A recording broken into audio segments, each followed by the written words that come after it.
here's some points here who not to partner with. Who not to partner with. If you want to partner with somebody, they're opposite of this, all right? So here's who not to partner with. Number one, somebody that shows lack of integrity. Let's go to Proverbs 29, verse 24. It reads like this. Whoever is a partner with a thief hates his own life. He swears to tell the truth, but reveals nothing. So guys, if you're thinking about getting involved in business with a thief, somebody that has stolen, somebody that cheats on applications, somebody tries to rush things. Hey man, let's just do this and we'll fix it the next time. That's a thief.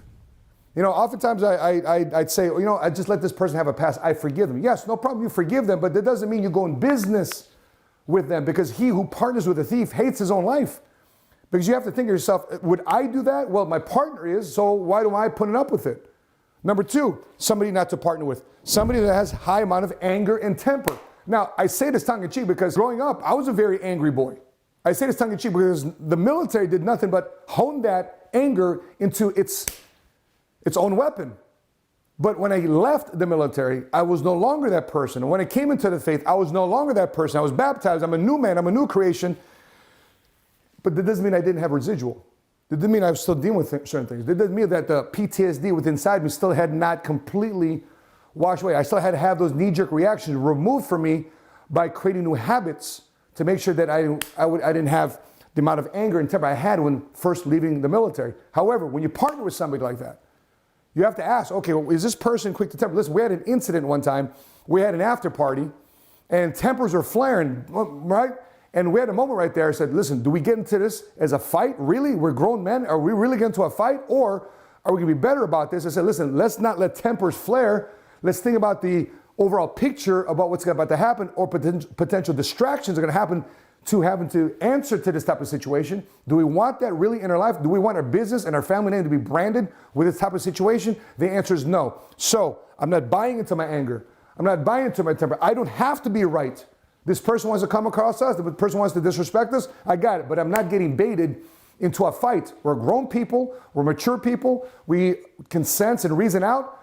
I don't need to win every situation. I think back when I was younger, I need to win every situation. I need to be right. I need to be right. But I think age and potentially wisdom, whatever you call it, has said, you know, I don't want to be quick to temper. I want to be quick to anger. And if somebody that you're partnering with is quick to those type of disruptive behaviors, not that you don't show them love, not that you don't call them friend, but you just may not want to partner with them. Number three, avoid the fool. Again, a fool is somebody who is unwise, not using wisdom to make decisions. Somebody who is imprudent. And a person who's imprudent doesn't care about what they say, what they do. They don't care about their actions. You know the whole saying, I don't care about what you say, I care more about what you do. Well, a fool doesn't care about his actions. He doesn't realize that something may be remembered a year later, 6 months later, 2 years later. You don't want that type of person that's imprudent. Think about what's going on right now. Think about what's going on in our country. How much acts of foolishness is happening right now that's dividing our country. And yet we need God's people to come together and say, hey, this is how we unify. This is how we unite. This is how we forgive. You know, I'm so sad that, on a quick side note here, I'm so sad that so many people have disagreements that they can't find a way to debate topics and find out ways to work together. Instead, they got to be canceling each other. That's not God's way. But I wouldn't go in business with that person. I wouldn't trust this. I wouldn't trust a fool with our paycheck. I wouldn't trust a fool with the company bank accounts. You want to trust them with making business decisions on your behalf. So be careful about thinking about partnering with a fool. Because it says in Scripture, Proverbs 14, chapter 7, it reads like this. Stay away from a foolish man, for you will not find knowledge on his lips. So when you're building a business and you're going where you've never gone before, you say, I've never made $1 million before. Shoot, I've never made $100,000 before. I never made $500,000 before. Do you want wisdom on their lips, or do you want foolishness on their lips? Well, if you pick foolishness, you'll never get to become a first generation cash flow millionaire in the minimum amount of time frame. So avoid going in partnership with fools. Again, I didn't say judge them. I didn't say not to forgive them. I said just not to partner with them. Number 4, flattery. Oh, this is a big one. Lots of times people love to use flattery, which is defined here in Proverbs chapter 29, verse 5. It reads like this. Whoever flatters his neighbor is spreading a net for his feet. Now keep in mind, there's a difference between praise and flattery.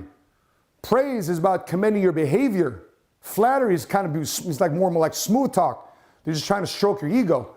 So again, understand the difference of using flattery as smooth talk versus genuine praise. Now, with that being said, when people in our world of edification, when people try to edify you and they try to say, you're this, you're that, I'm very careful who we take praise and recognition from.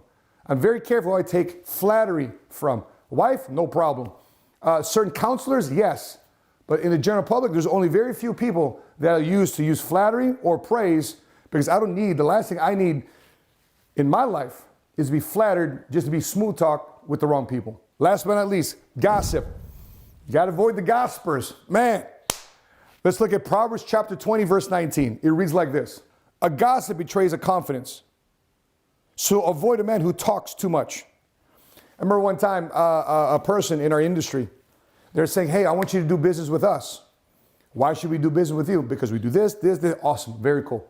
And she goes, oh, by the way, your other competitor, they use us too as well. But you know what? Here's what I don't like about them. They do this, but yet they use us. I said, say that one more time. Yeah, we like it, but they do this wrong. Hold up, you want me to do business with you, but you're throwing this other competitor? I mean, I'm glad you're sharing this with me right now, but I don't even feel comfortable with you talking about my competitor in such a way, because I realize that it's only a matter of time before they start talking about us, because any person that does business for any extended period of time, there's bound to have conflict. I mean, anytime you have a relationship with somebody, partner, business, relationship in life, you're bound to have conflict. And how does that person talk about you in moments of conflict to other people? It may or may not be favorable. If they're talking gossip about you to somebody else, or somebody's talking about gossip with somebody else to you, time out. I don't even want to have this conversation with you. Hey, listen, you're a nice person.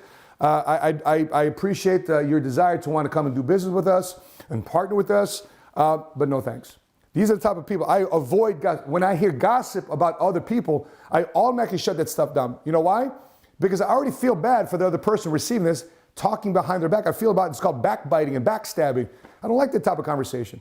If you don't have nothing, back to the golden rule, if you've got nothing nice to say to people, why do you think you can throw somebody under the bus in my presence? And by the way, just know this. Negative people love talking to other negative people. So if somebody's talking negative about somebody with you, what does that say about you? The opposite is true. Positive people love talking to other positive people. If they're saying positive things to one another, edifying, lifting, encouraging each other up, well, amen to that. But avoid the people who are negative. By the way, I've always said this. The people that are most dangerous in life are the most negative, lazy, but most ambitious people.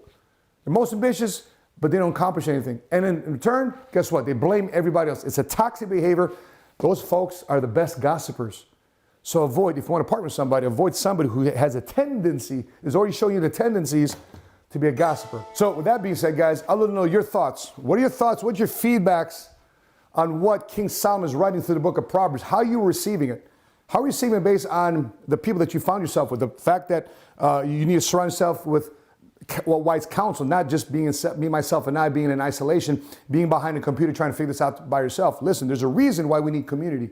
There's a reason why you need to seek advisors. There's a reason why there's counselors necessary to help build you up to the next level. It's very difficult to go about life, me, myself, and I'm going to do it by myself. What are your thoughts about that? You have any questions? Put it in the comment section below. You have any feedback to it? Put it in the comment section below. I'm excited to hear what you have to say. I hope here at the beginning of this new year, you're starting to unlock and to evaluate the people that's going to be a blessing in your life, or sadly, are people that are going to take away those blessings.